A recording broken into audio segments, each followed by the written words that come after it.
Hey everyone, and welcome. We're diving into the world of mycelium today. You guys sent in your requests, and to be honest, the more I prepped for this, the more I realized how much I don't know about this hidden network right under our feet. Yeah, it's pretty amazing stuff. It really is. It's like this whole other world down there that's quietly keeping our ecosystems healthy, and we don't even realize it. We've got some great sources lined up for this deep dive. We've got scientific articles, some pretty deep Wikipedia dives, and even some insights from the National Forest Foundation. Should give us a good overview, I think. Definitely. Okay, Look, so for anyone just joining us on this deep dive, let's start with the basics. What exactly is mycelium? I mean, we all know what mushrooms are, but it's more than just those little pups of fungi we see, right? it is. Mycelium is kind of like the root system of fungi.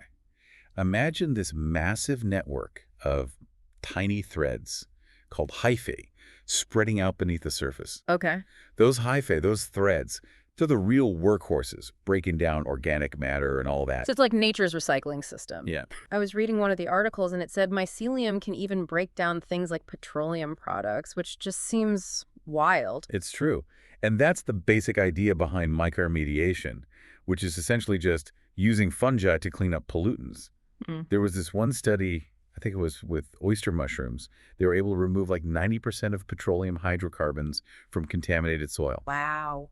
in just a few weeks. So it's like these fungi, they've already figured out how to clean up our messes before we even knew it was a problem. It really makes you think. It really does, and it makes you wonder, if trees can communicate and cooperate in this hidden network, what other forms of communication might we be missing out on in the natural world? But I'm getting ahead of myself. We'll circle back to that idea a little bit later. For now, let's stick with how this underground network actually works. Our sources keep mentioning this wood wide web idea. Ah, yes. Can you tell us a bit more about that? It's a great way to think about it. So just like we rely on the internet to connect and share information, plants use this underground network of mycelium to connect and share resources with each other. These connections are called mycorrhizal networks, and it's where the fungal hyphae physically connect to the roots of plants. It's like this giant underground sharing system. Hmm. So the trees that get more sunlight and can make more sugar, they can share that sugar with trees that are maybe more shaded or struggling. Exactly. One of the articles used the example of a little sapling getting nutrients from a taller tree through this network. So cool. It is remarkable, and it gets even more interesting when you consider how this exchange actually works mechanically. So trees, through photosynthesis, create sugars or carbohydrates, Right. which they share with the fungi.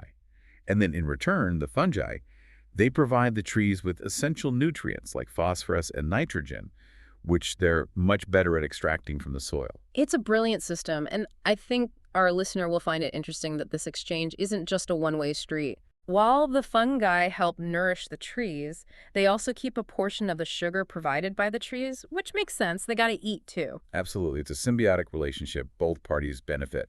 And did you know, older trees, they're often called mother trees. Oh, yeah. They actually act as these central hubs in the network. They've got more fungal connections and can actually transfer resources to younger trees in need. They're like the wise elders of the forest looking out for everyone. In a way, yes. It's Yeah. really quite amazing. It really is. And speaking of communication, this kind of leads us to one of the most debated aspects of mycelium, the possibility of fungal intelligence. Definitely a hot topic. Right. One of our sources, Paul Stamets, he actually claims that fungi show signs of being conscious organisms. It's a bold statement. That's putting it mildly. So what do you make of that? I mean, is there any evidence to support that kind of claim? Well, it's tricky. While it's definitely an area that needs more research, we can't deny that the way these mycelial networks operate is fascinating. One of the scientific articles we have actually mentions that mycelium use electrical signals, kind of similar to how information is transmitted in our own neural networks. So there's actual electrical activity happening down there. Like, are these fungi having little chats that we're not privy to? Well, it's not exactly chats as we understand them. Defining and measuring intelligence in, well, anything that's not human, especially fungi, is incredibly difficult. Yeah, I guess it's not like we can just hand them a Scantron and say, all right, show us what you know. Exactly. But what about this idea I keep hearing that mycelia can, like, adapt and learn? I read something about them developing resistance. Oh, right, yeah. There's a super interesting example in one of the papers. It was about a fungal pathogen that actually evolved to avoid detection by human immune cells. Right. Right, so It's a process of adaptation, and some might even argue, a form of learning. It's like the fungal network, encountered a challenge, processed information about that challenge, and then changed its behavior to overcome it.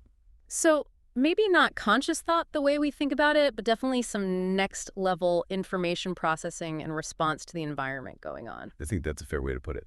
I've always liked seeing mushrooms pop up in my yard, but I never realized there was this whole hidden world happening under the surface. It really changes how you look at things. It's true. And I think that's one of the most exciting things about studying mycelium. It challenges our assumptions about intelligence and communication in nature, and it reminds us how much we still don't know. For sure. But with all this talk about intelligence and networks, we can't forget that mycelium also has some really amazing practical applications.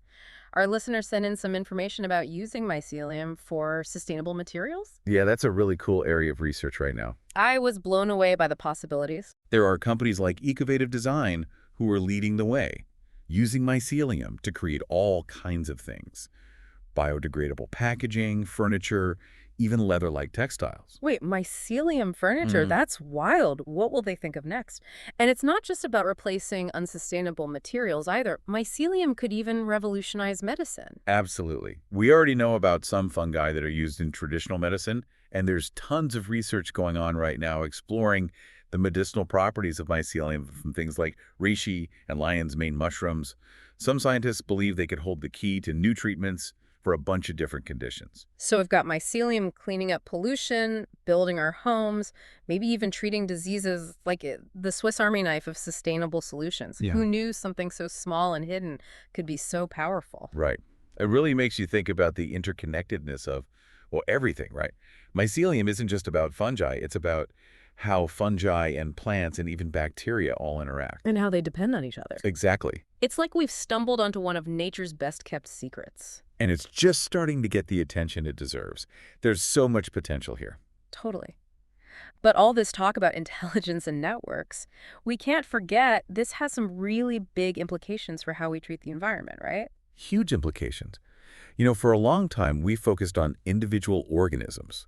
Like, oh, there's a tree, there's a plant, there's a mushroom, without really understanding the connections between them all. That hidden network we keep talking about. Exactly. And if those connections get messed up, it can have a ripple effect on the whole ecosystem. It's a domino effect. Yeah. And that's why understanding mycelium, even just a little bit, is so important. It's not just about, cool science. It's about protecting what we have. Totally. It makes you wonder what else we're missing just because we haven't looked closely enough. Right. Or ask the right questions. Exactly. I mean, who knows what else is out there? What other discoveries are waiting for us if we just take the time to look? It's pretty mind-blowing. It is. Well, I think that's a perfect place to wrap up this deep dive into the incredible world of mycelium. It's clearly more than just a network of fungi. It's a network of possibilities. And for anyone listening, if a forest can thrive because of this unseen network of communication and cooperation, what other hidden networks might we be missing in the world around us? That's something to think about. Thanks for joining us.